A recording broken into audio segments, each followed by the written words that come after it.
Hello friends, welcome to my YouTube channel. So in this discussion I want to look at this problem under binomial, which we're taught to find the term of this particular binomial that is there. Okay, now here the midterm means that we're looking at the term that is in the middle. Now we can recall that a binomial is in this form, which when expanded gives us the sum of r values just starting from 0 to n of a combination of n choose r, then we multiply with whatever we have for a raised to the power n minus r times b raised to the power r. Okay, so this is what we have. In a case we are taught to expand a binomial, so this is for expanding a binomial. So this rule for binomial expansion is nothing but the binomial theorem. So it is known as the binomial theorem.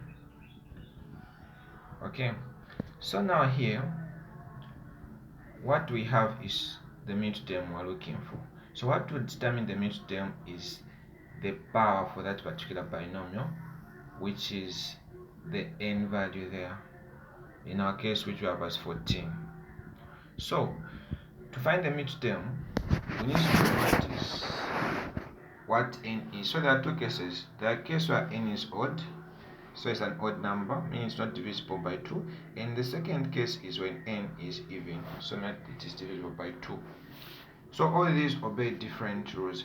So let's first consider in a case where n is an odd number. So when n is odd, what we get is that you add a 1 to n, divide by 2, then you add the 1. So this is what will give you the term, which is our midterm in this case.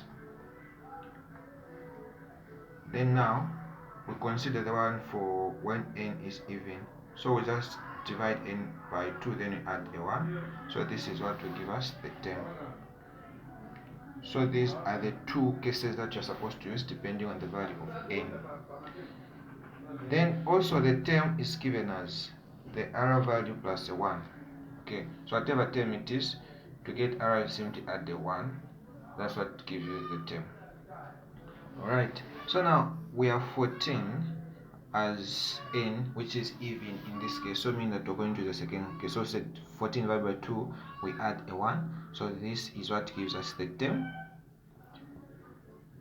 Now 14 divided by 2 simply gives us a 7 plus 1, so that's our term, which is our middle term. Now 7 plus 1 simply gives us 8, so our term is number 8 in the binomial. So this is our midterm in this particular binomial. But again, remember that r plus 1 gives you the term, so when you add a 1 to r you get the term. So in this case our r plus 1 is equal to 8, meaning that the value for r would be equal to 7. Now we found the midterm, we know the midterm, now it's number 8. So now let us know what is on position number 8 of this binomial.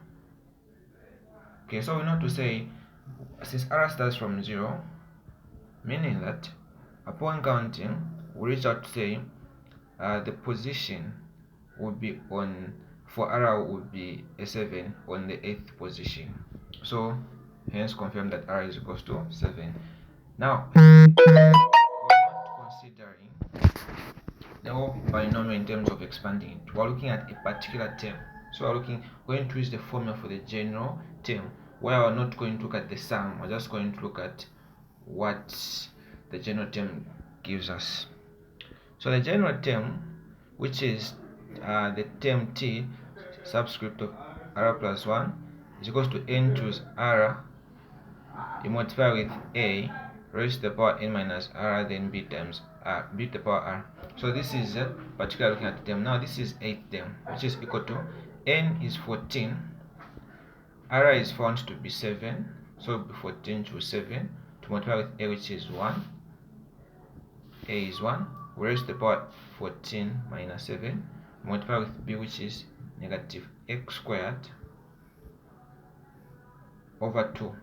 This is to raise to the power r, which is a 7 in this case. So now we do our mathematics here. We have 14 to 7, which gives us 3,432. The next part is just the 1. Then the other one is negative x to the power 14 over 2 to the power 7 gives us 128. Now when you multiply the denominator, the numerators, you get a negative 3,432 x to the power 14 over 128. If you look at these two numbers, they are both divisible by 8. So when you divide by 8 on top, you get a negative 492, x to the power 14. The one down is 16. So this is term number 8, which is our 10. Thank you for watching this video.